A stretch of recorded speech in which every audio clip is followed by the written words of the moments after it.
Welcome to another season of RACE46, where we're taking this 245,000 mile E46 and we are going to put it to the test with 4-hour endurance races all season long. We'll have to see if it survives and hope for the best. What could go wrong?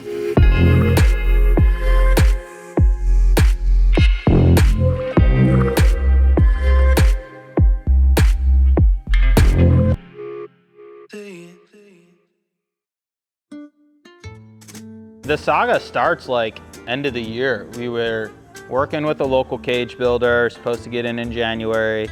You know, I call him in December. Oh, I'll get you in February. All right, you know, we're starting in the spring. Call him in January. Hey, I'm ready for our February cage date. Oh, can't get you until March. And now we've missed NCM. Yeah, now we have missed our first event because we don't have a cage. Finally, we ended up taking it to a different shop that doesn't specialize in road race cars. They do drag stuff, which was fine from a materials perspective, but the cage is definitely, doesn't have the creature comforts that you might expect out of a road cage. We are shooting ourselves in the foot because this car has to sleep outside sometimes, so we had to keep windows so the door bars don't go all the way into the door. So we had to make some compromises for our street car, race car hybrid here. The guy we worked with was great. He gave us the first cage. We needed a couple of changes to make some stuff clear, past tech and some angles and stuff, and he did them gratis. He said, oh, I should have caught that. After we got the car back from the cage, from there it was smooth sailing with our prep. That's where you're coming in with the wheel and the steering angle sensor and a safety gear, painting the cage. Hey Jay, how you getting out of all that wet paint? I'm gonna do some bending, stretching, and also finding things that were wrong with it from last year, such as missing bolts or nuts, and our sway bar wasn't connected on one side in the front. Yeah, it was a lot of zeroing out. Once we were at that point, we came in here, we all got together, we made this list, and we individually contributed to knock it out. Stuff that we need to do before we go racing is what we're here to talk about. So step one, everyone needs fit in this seat. And we need to adjust the straps for the lowest common denominator, who is probably you. And then the highest common denominator, which is probably me. We probably should rebalance all the wheels that we do have. We need oil change, and coolant needs to switch to water. Fire bottle as well. Oh yeah, fire bottle. Oh, alignment, we need a final alignment. Yeah, so I want to combine alignment with nutting and bolting the car, all the suspension bolts as well. Perfect, so then we'll double dip. A window net. The roll bar padding. Brakes, we need to lube all brake components. That needs to be on the list.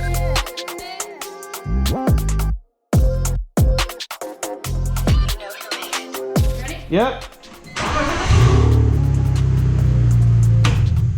Heck yeah! Thank you, Jake. That was all Jake. No problem. Well, the carnage after I woke up this morning just to see how I left the garage is pretty funny. 11 o'clock would do that to you. But we're there. We got a car. This is the official crowning that passed all our techs, and we finally have a wheel-to-wheel race car. Wait. Aren't we going to put a passenger seat in at some point? Yes. So will that be covered it? Probably. Okay. You only need it once a year for tech. There we go. We're legit. One thing that was on our list was change coolant to water, so Ellen and I worked on that. We got that done Thursday. We ended up getting to track on Friday, and we're like, oh, we gotta burp it some, you know, need to fill it up. So we just topped it off, and Chris ended up going out for the first shakedown sesh, first of the year. First test session, how you feeling about the car? Oh, I'm only all the way nervous. I'm gonna keep it under 5,000 RPMs. My goal is to effectively burp the coolant. Am I good to roll back? Yep, you're clear.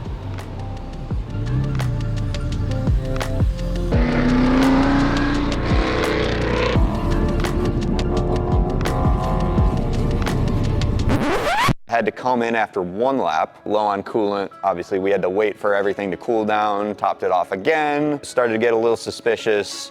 Hot! Check it slightly and let it bleed off.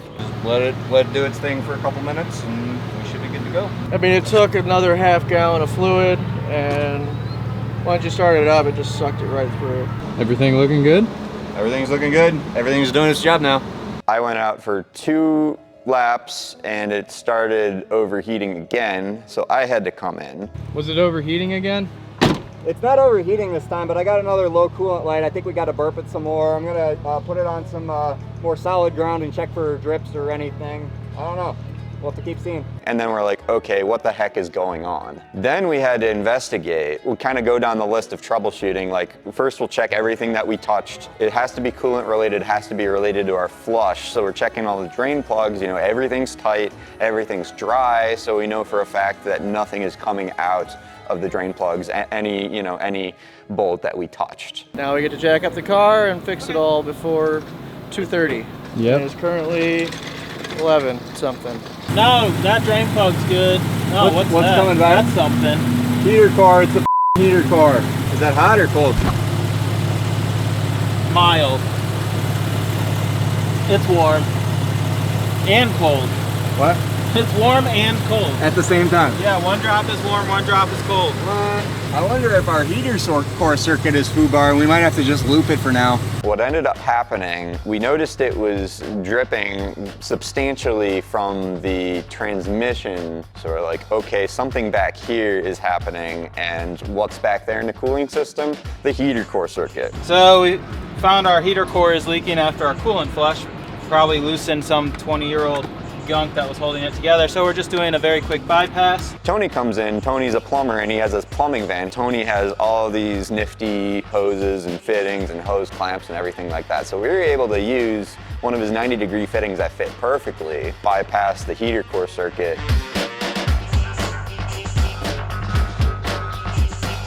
So we had 3 laps total to shake down the car and really didn't. And then I had to take it out and shake it down a bit, which I'm probably the least experienced to be able to do that. And then also get familiar with the track before our endurance race. A quick shout out to the 19 people that gave us extensions so Yes, that we could check the block drain. I think there'll be something in the video. There's like a 3/4 inch extension bar of That about was 20 pretty fun. pieces that netted out to this long, about so we 2 can feet fix it long. without taking a bunch of stuff apart. If you can do the full hour, bring it in early. We'll just put somebody else in. If everyone ends up doing 45 minute stints, whatever. Again, finish. I'm nervous for it. Me too, it's okay. When you pull into pit lane, you're going to stop at the first tent and they're going to give you the timer that it has 5 minutes on it. Yep. They'll put it probably on the fender, like driver's side fender, passenger side fender, where whoever's at the exit of pit lane can get it. So you'll stop, you'll get your timer, you'll then pull in, pop it, slide the seat back, exit. Yep. It's important that we slide the seat back every time because we have varying height people, and there's that hook. I don't want anyone to get caught up on that hook for the window. The new driver will then get in and start buckling up, and the old driver will help them buckle up. The whole time we're doing this, if we're fueling, visors down. You're in your full race gear if you're fueling, you're in your full race gear if you're fire extinguishing, and your full race gear if you're helping the driver load up. Visors down while fueling. Is there a minimum pit stop time? 5 minutes. 5 minutes. So we're not rushed. It's a lot of time to get somebody in and out. Get in there and then just, with the extra time that we have, give it once over in the car, That's a change really anything good- that we need to change. That's Like really, be quick about it, but don't be like rushed. yeah. Before we take this car on track and see what it can do, we want to take a moment to thank all of our sponsors. H&R for all of our suspension needs. We've got Schaeffler for all of our bearing needs. Powerflex with all of our wonderful bushings. Goodyear to keep us stuck to the track. Mila with all of our control arms, tie rods, and end links. We've got Hanks that keeps all of our filters clean. Liquid Molly's keeps us lubed and running. And CFS keeps us cool. And thanks to Hawk and Brembo for all of our stopping power. Big shout out to the National Auto Sport Association as well, with all of their instructors and officials that keep our track days and weekends a lot of fun. You can find all the parts on this vehicle for your vehicle at ecstuning.com or turnermotorsport.com. Let's get back to the track. Thank you.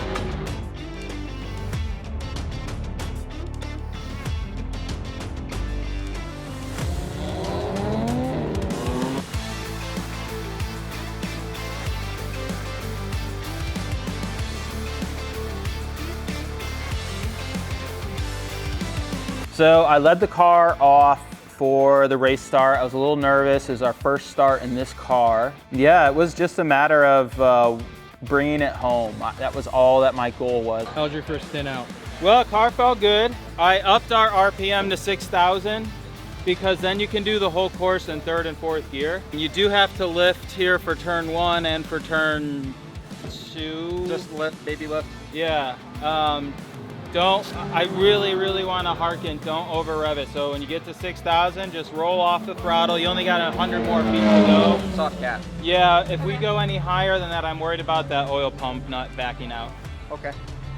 And the power band is definitely between like 45 and 6, so I don't want to not have that power.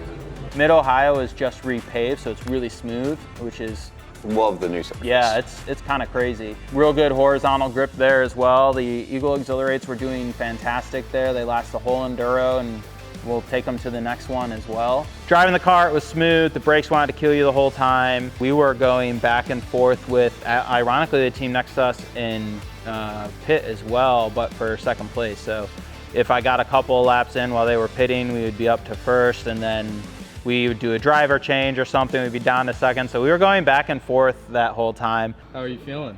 I was more nervous for the earlier session, but the pack's pretty broken up, so I think it's gonna be just a lot of driving on my own, not having a lot of bunched up cars. So if I can just keep it on the track, we'll have a good time. This was my first time on track since last year. Last year was my first time on track ever. So it was a lot of relearning and remembering things. Because we were going slower, I wasn't concerned if I had to get over and let somebody pass, or just I was just trying to maintain comfortable laps and to keep adding them up rather than I have to get my best lap right now. And over time, over the course of the hour that I drove, every lap I did, the next lap I felt more comfortable and went a little better. And felt more comfortable, went a little better. Felt more comfortable, went a little better, till towards the end of the drive, I was then again going fast. And I think that really will help me be prepared for Gingerman as well. They get right on your ass. Yeah, welcome to race group. All right, Ellen, you're up next. What are you thinking? I'm nervous. I have yet to drive this car. For me, I went into it having one track race under my belt, so that kind of helped. Just getting through the race, like Chris said, just trying to finish, but also just trying to learn the car at the same time. So taking it slow, feeling where the grip is, where it's not, learning the brakes. You guys said it was twitchy. It was definitely twitchy. It's so weird driving a car that doesn't understeer. I was so used to front wheel drive, and now I'm just getting used to this, and it was just like, wow, it's turning. It's turning where I want it to. And then let's see, you brought us home. I was the anchor. How are you feeling today? A little bit of butterflies, but I'm excited mostly. This is gonna be fun. Note to self. I know you've done a lot of champ car stuff with enduros. What's going through your mind? Not a lot. I mean, I'm used to the track. I'm really excited to try out the new pavement, really.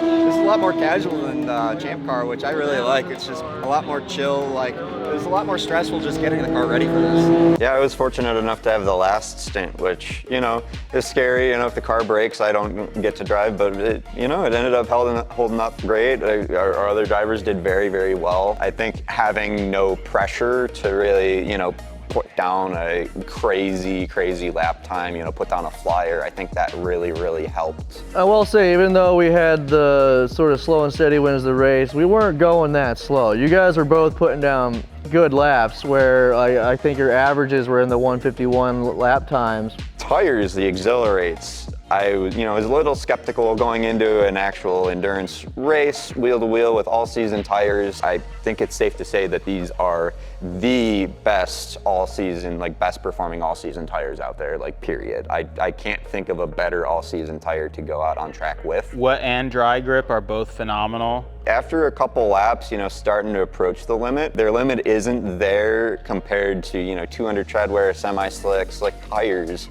But right when you're at that limit, they talk to you so well, and you can hear it, you can feel it. No, okay, I'm at a good 8/10 right now, and I'm just happy leaving it at there. There were a lot of cars, especially in our class, there were a lot of cars that dropped out with either mechanical failures. The field had narrowed down, so I was able to just focus on just putting lap after lap after lap. Just had to bring it home, and that's what we did.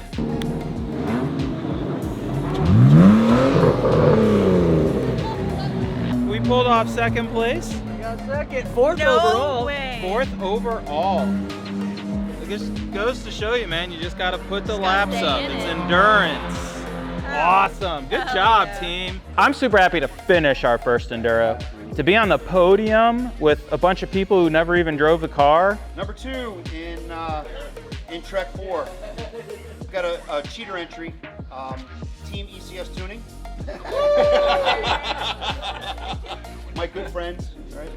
With 106 laps, with a fast lap of 151.10 in a BMW 330. So nice to drive. All you. First race. Awesome. Nice. They're really first race? Awesome job. First race. Awesome job. First race. That is. And then the, Hell yeah. we got the cage done, what, 2 weeks ago?